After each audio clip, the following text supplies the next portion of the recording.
इनके साथ में बदसलूकी किया गया भावनात्मक रूप से, और अगर इनको धक्का भी दिया गया तो वो गलत है। तो जो भी अधिकारी किया है निश्चित तौर से मैं के साथ अगर आप मौखिक रूप से भी अगर आप ऊंची आवाज में बात करते हैं या शारीरिक रूप से इनको अगर आप अवहेलना करते हैं तो ये निश्चित तौर से बहुत बड़ा जुर्म है। झारखंड की राजधानी रांची, जहां से सूबे की दशा और दिशा तय होती है, इसी राजधानी से तय होती है कि झारखंड राज्य की दशा और दिशा कैसी होगी। सबसे खास बात, इसी राजधानी में यहाँ के विधायकों का जो कार्यशैली है वो काफी सराहनीय भी माना जाता है।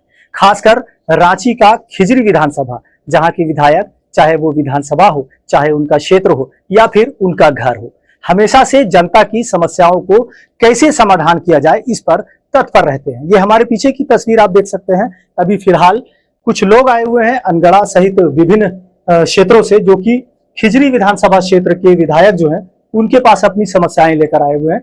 उनके पास इस उम्मीद से आए हैं कि इनकी समस्या का समाधान हो सकेगा। लेकिन सबसे पहले यहाँ पर हमारे साथ खिजरी विधानसभा के जो विधायक है, काफी अपने काम में व्यस्त रहते हैं, बावजूद अपने घर पर भी जनता दरबार का आयोजन हमेशा करते रहते हैं। विधायक जी, जनता दरबार ये घर में भी देखने को मिल रहा है।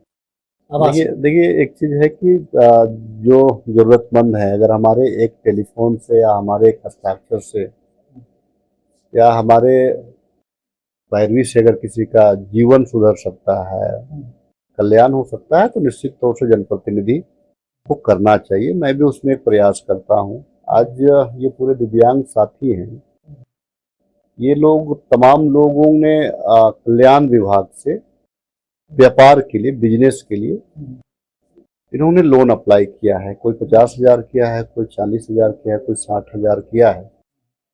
अब इनका शिकायत है कि भाई इन लोगों को वहां पे तवज्जो नहीं दिया गया, इनके साथ में बदसलूकी किया गया। तो मैं तो वहां नहीं था। बदसलूकी कहने का मतलब है कि दिव्यांग साथी हैं और इनको विशेष रूप से इनको ध्यान देने की जरूरत है। और उस परिस्थिति में अगर इनके साथ अगर आप मौखिक रूप से भी अगर आप ऊंची आवाज में बात करते हैं या शारीरिक रूप से इनको अगर आप अवहेलना करते हैं तो ये निश्चित तौर से बहुत बड़ा जुर्म है। जो भी अधिकारी अगर इस प्रकार का किया है, अब दो लाइन है, अगर सक्षम है लोन देने में आप लोन दीजिए, नहीं है तो लिख दीजिए, ये परेशान नहीं होंगे। आर्थिक स्थिति इनकी बहुत अच्छी नहीं है, ये बहुत मुश्किल से तेल वगैरह भरा करके आते हैं, और अगर इनको बारंबार अगर दौड़ाया जाए तो ये कहीं से भी न्याय नहीं है। मैं अभी इनके बातों को सुना हूँ और कुछ तहकीकात कर रहा हूँ। मुझे वक्त नहीं निकल पाया है कि उस अधिकारी से क्या कारण है। ये लोग अभी पता चल रहा है कि ये लोग थाना भी जाने का प्रयास किया था, लेकिन थाना में भी मुझे लग रहा है कि हालांकि वैसे कोई चोटिल नहीं हुआ है, कोई चोटिल नहीं है, लेकिन भावनात्मक रूप से, और अगर इनको धक्का भी दिया गया तो वो गलत है। तो जो भी अधिकारी किया है निश्चित तौर से, मैं तो अभी सबसे पहले मैं कहना चाहता हूँ कि इनका, चलिए झगड़ा अगर किसी कारण से आप डिप्रेशन में रहे होंगे उस टाइम में, ठीक है, मतभेद हुआ होगा, कहासुनी भी हुआ होगा, लेकिन आपको आपका जो कलम का ताकत है उसको निष्पक्ष रूप से चलाने का जरूरत है। और ये 7 लोग या 8 लोग भरे हैं लोन। देखिए मैं 2-4 लोगों को, बहुत मेहनती लोग हैं, बहुत मेहनती लोग हैं, आत्मा सम्मान इनका भी है। अभी फर्स्ट देख रहा हूँ कि भाई इनका लोन कैसे क्लियर हो, और जो अगर जानबूझ के अगर कोई गलती किया है कोई अधिकारी, तो उनको भी कारण पूछूंगा कि भाई आपने ऐसे क्यों किया, उनको भी जवाब देना पड़ेगा। क्योंकि सरकार की योजनाएं महत्वाकांक्षी होती है और सरकार की योजनाएं हर तबके, हर जात, हर धर्म, हर लोगों के लिए होता है, तो दिव्यांग जनों के लिए भी है। तो आज अगर दिव्यांग जन आए हैं तो इनकी समस्या को सुन करके जा रहा हूँ। निश्चित तौर से 2-4 दिन, हफ्ता दिन में वक्त का अभाव रहता है। जब वक्त लगेगा, बहुत मुश्किल से, क्योंकि सारे लोग संपर्क में रहते हैं, हफ्ता दिन के आसपास में जा करके कि मामला क्या है और इनका लोन कैसे क्लियर हो, इस पर बात करूंगा। तो सुना आपने, विधायक जी ने अपनी जबान से तमाम चीजों को अवगत करा दिया। इन लोगों से ही पूछ लेते हैं जो यहाँ पर अपनी समस्या लेकर आए, क्या कुछ मामला हुआ है, आप बोल सकते हैं?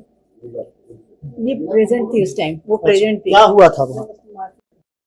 उस रोज तबरेज भैया से मारपीट हुआ था और गाली गलौज हुआ था और पूरा पकड़ के घसीट के निकाल दिए थे पूरा। उसके बाद फिर बोलने लगे कि जाओ, यहाँ नहीं होगा, आप लीडर बनते हैं, ये बहुत तरह का बात हुआ है। अच्छा, क्या कुछ लोन उनका आप लोगों का जो मामला था? हाँ, लोन वोन अथी करने के लिए गए थे भैया, तो वही नहीं अथी हुआ था। अच्छा, क्या हुआ था और अभी क्या कुछ विधायक जी ने आप लोगों को आश्वासन दिया? विधायक जी से हमें पूरा विश्वास है और हमें तो कोई भी काम पड़ता है तो हम विधायक जी के पास सीधा आते हैं और हमारा जो लोन का जो समस्या है और जो हमारे साथ जो धक्का मुक्की हुआ है उनको उनका इंसाफ दिलाएंगे और हमारा जो लोन का समस्या है, लोन जो कि हम 1 साल से हम लोग सारे दिव्यांग परेशान हैं, उनका समाधान करेंगे। बिल्कुल, तो लोगों की समस्या के समाधान करने के लिए रांची के विभिन्न विधायकों में से एक खिजरी विधानसभा के विधायक राजेश कच्छप हैं, जो कि अपने क्षेत्र के साथ साथ अपने आवास में भी जन समस्याओं को लेकर जनता दरबार का आयोजन करते हैं और लोग उनके पास अपनी समस्या लेकर आते हैं। अभी फिलहाल जिस तरह से राजेश कच्छप ने बताया कि इनकी जो समस्याएं हैं उसे लेकर हम आगे बढ़ेंगे ताकि इनकी समस्याओं का जल्द समाधान हो। वहीं जो पीड़ित है उन्होंने भी सीधे तौर पर कहा कि हमारे साथ जो दुराचार, हमारे साथ जो व्यवहार होता है, ऐसे में एक सभ्य समाज में असभ्य तरह की भाषा बोलना भी कहीं ना कहीं उचित नहीं है।